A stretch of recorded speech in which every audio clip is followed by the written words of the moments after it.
Hi students, आज हम calculated columns और कैलकुलेटेड मेजर्स में को सीखेंगे कि हम इसको लगाते कैसे हैं बेसिकली, और इसमें मेजर डिफरेंस क्या है। ये आप मेरी वीडियो को पॉज करके ये डिफरेंसेस पढ़ लीजिएगा, समझ लीजिएगा।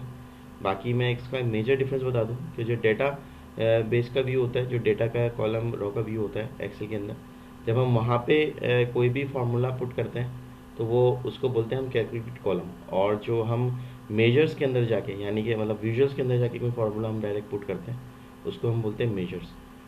दोनों का अपना अपना एक मतलब लगाने का तरीका, ये प्रोग्रामर वेरी करता है। जो पावर बीआई के उसको डेवलप कर रहा है, डेवलपर पे वेरी करता है। तो वो जो है कोई भी यूज़ करे, समटाइम ऐसा होता है कुछ लोग कैलकुलेटेड कॉलम यूज़ करते हैं, कुछ लोग मेजर्स यूज़ करते हैं। अगर मेरी बात करें तो मैं मेजर्स ज़्यादा यूज़ करता हूँ। मेजर्स मुझे यूज़ करना ज़्यादा आसान लगता है, क्योंकि ये डायरेक्टली विजुअल्स पे लगता है जाके, और बहुत जल्दी लगता है। तो मैं आपको दोनों लगाना सिखा देता हूँ किस तरीके से लगता है। तो सबसे पहले हम कैलकुलेट कॉलम लगाएंगे। कैलकुलेट कॉलम्स के लिए हम पहले उसके डेटाबेस व्यू में जाएंगे।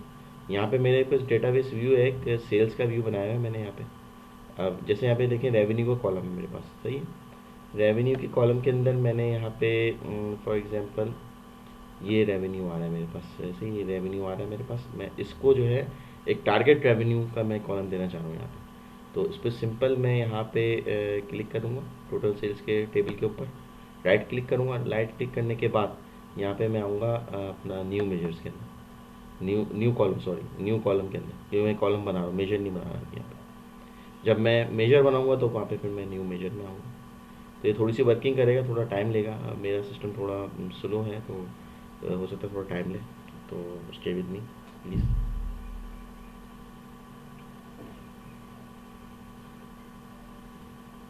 यहीं पे ये फार्मूला बार होती है, यहाँ पे एक फार्मूला आ जाता है उसका।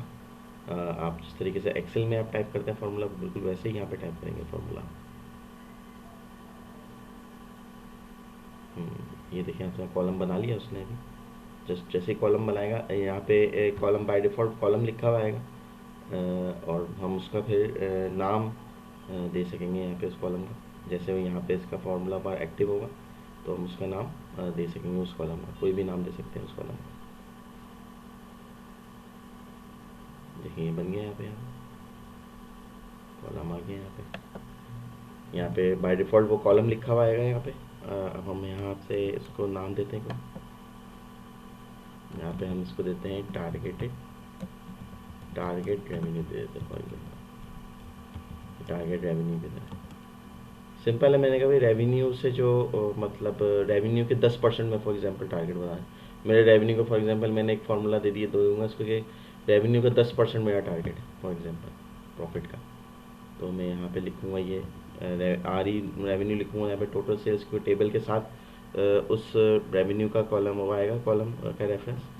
तो यहाँ पे मैंने क्लिक किया, इसको मैंने मल्टीप्लाई करूँगा, सिंपल एक्सेल की तरह मल्टीप्लाई करूँगा, और उसको 10% से ज़्यादा कर दूँगा तो 1.10। सही है, 10% से ज़्यादा करूँगा, एंटर कर दूँगा इसको।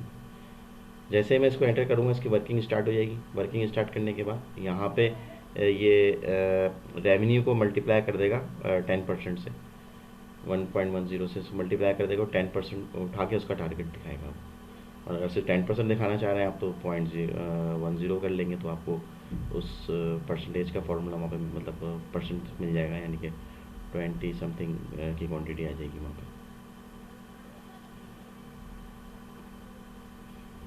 बहुत सिंपल तरीके से लगता है, इतना इसमें मुश्किल नहीं होता। आप जितना भी इसको रखें पावर बीआई के अंदर, कोशिश कीजिएगा ज़्यादा कैलकुलेशंस हैवी नहीं लगाइएगा, वरना फिर आपको खुद कंट्रोल करना मुश्किल हो जाएगा उसको। क्योंकि एज अ बिगिनर यूज़र आपने जो है उसको बहुत ज़्यादा डिटेल्ड फॉर्मूला नहीं लगाने, वरना आप खुद ही आप उसको कंट्रोल आप नहीं कर पाओगे।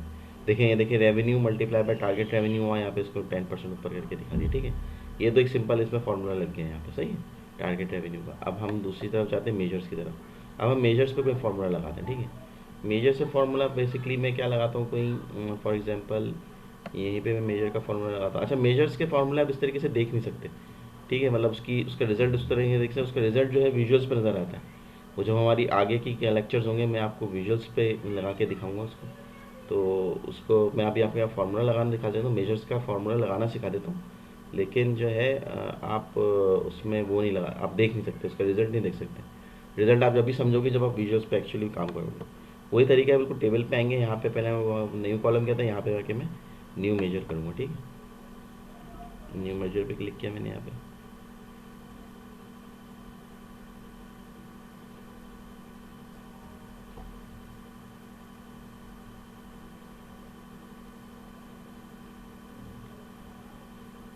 थोड़ा टाइम लेता है ये, क्योंकि ऑलरेडी मेरी फाइल काफ़ी हैवी बनी हुई है, तो हो सकता है थोड़ा टाइम लेगी। ज़्यादा टाइम नहीं लेगा, बिल्कुल लिमिटेड टाइम लेगा।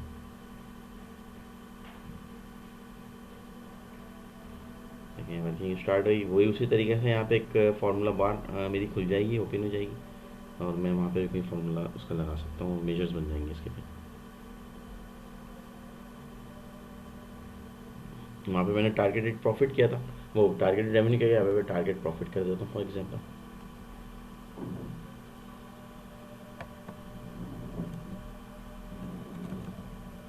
यहाँ पे किया मैंने टारगेट प्रॉफिट। अभी यहाँ पे मैंने एडजस्टेड प्रॉफिट का डाला हुआ है ऑलरेडी मेजर, तो एडजस्टेड प्रॉफिट को कर दूंगा मैं मल्टीप्लाई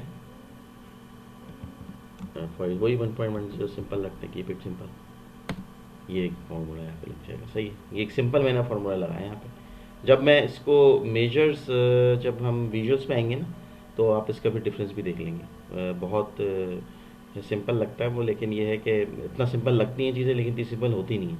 आपको डिफरेंस जानना बहुत ज़रूरी है कि हम इन दोनों को लगाते कैसे हैं। अभी तो आप ये सीख लेंगे हम लगाते कैसे हैं। फिर जब हम इसकी डिटेल में चीज़ें सीखेंगे अभी आगे आगे, जब हम विजुअल्स पे आएंगे, एक्चुअल जो पावर बीआई का मेन फंक्शन है उसके ऊपर आएंगे, तो फिर हम इसको और ज़्यादा डिटेल में सीखेंगे। ठीक है स्टूडेंट्स, ये एक मेजर्स लग गया मेरा। जैसे मैं मेजर लगाऊंगा यहाँ पे देखिए टारगेट प्रॉफिट का यहाँ पे बन के यहाँ पे एक बन जाएगा, वो ऑटोमेटिकली यहाँ पे लिखा हुआ जाएगा टारगेट प्रॉफिट। तो बहुत मतलब इजी लगता है, इतना इसमें ज़्यादा मुश्किल नहीं होती इसमें लगाने में। फिर हम सीधा सीधा इसको विजुअल्स पे हम इसको लेके चले जाते हैं। Thank you students. फिर हम जो है मैं इसकी नेक्स्ट वीडियोस डालता रहूँगा। आप मेरे चैनल को सब्सक्राइब करें, लाइक करें, शेयर करें अपने फ्रेंड्स के साथ। तो thank you very much for your time.